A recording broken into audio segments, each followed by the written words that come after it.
прошедшую пятницу произошло знаменательное событие для всего комьюнити Starbase. Впервые после двухгодичного простоя Frozen Byte выпустили видеоанонс грядущих изменений в игру.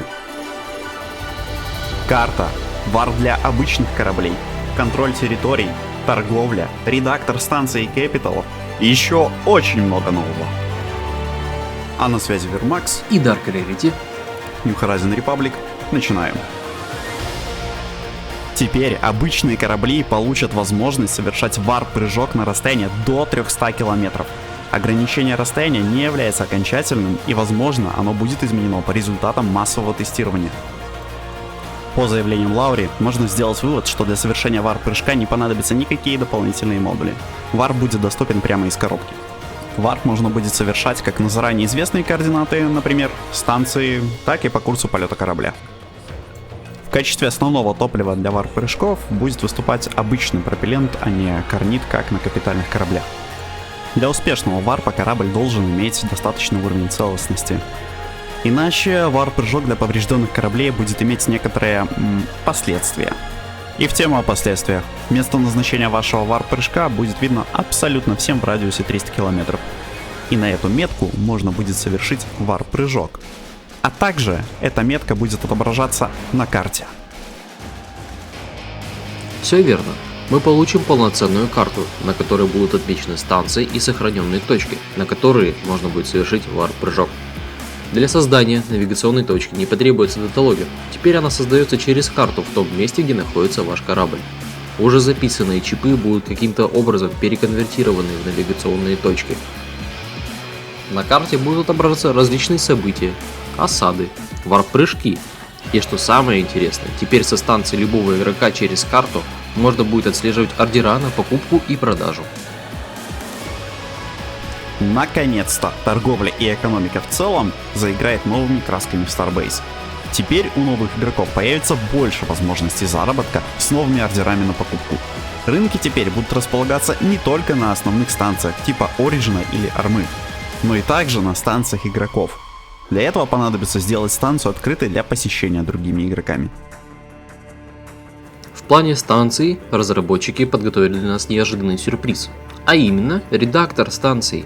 Теперь станции и капитальные корабли можно будет проектировать как обычные корабли, используя уже доступные станционные блоки.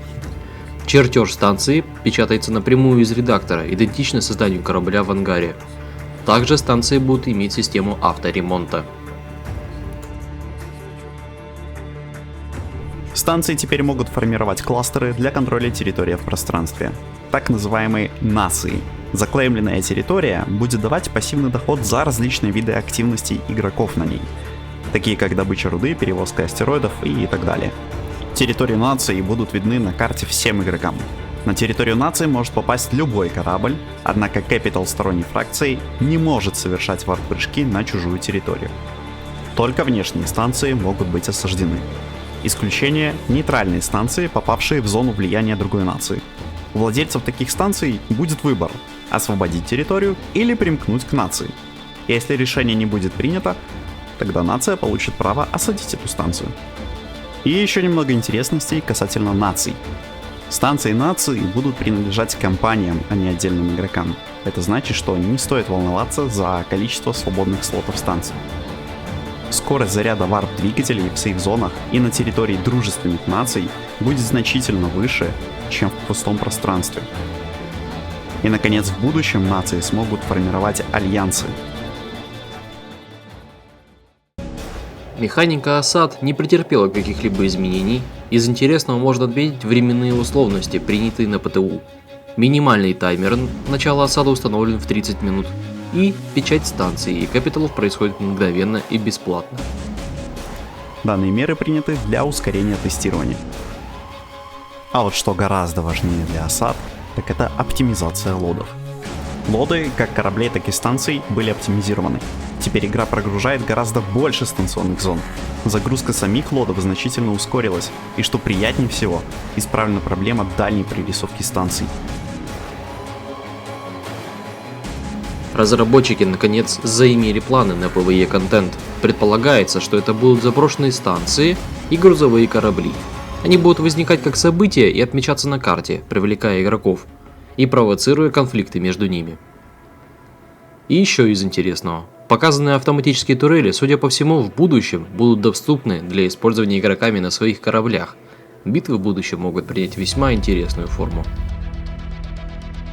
Если во время сражения вы потеряли свой корабль, больше не стоит так сильно переживать по этому поводу. Ведь на помощь приходит страховка, постройка нового корабля взамен деревита. Постройка корабля по страховке потребует от вас определенного количества ресурсов и займет целый час реального времени. В то же время разбитый корабль никуда не пропадет, он просто будет задекомишен. Долгожданное обновление системы инвентаря в корне изменит все. Это новые типы контейнеров для хранения руды, модулей и деталей, а также новые типы размеров, которые будут определять, сколько слотов добавит контейнер в инвентарь корабля. Наконец-то планируется ввод системы торговли чертежами. Чертеж будет доступен для записи в чип, а на сам чертеж можно будет установить ограничения, как минимум на чтение и запись. В игре наконец появится система донат.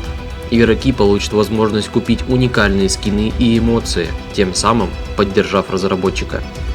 Все же ММО без монетизации жить и развиваться не сможет.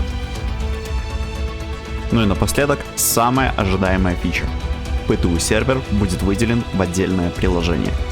Это значит, что больше никаких переключений между бета-версиями и никаких больше подкачек.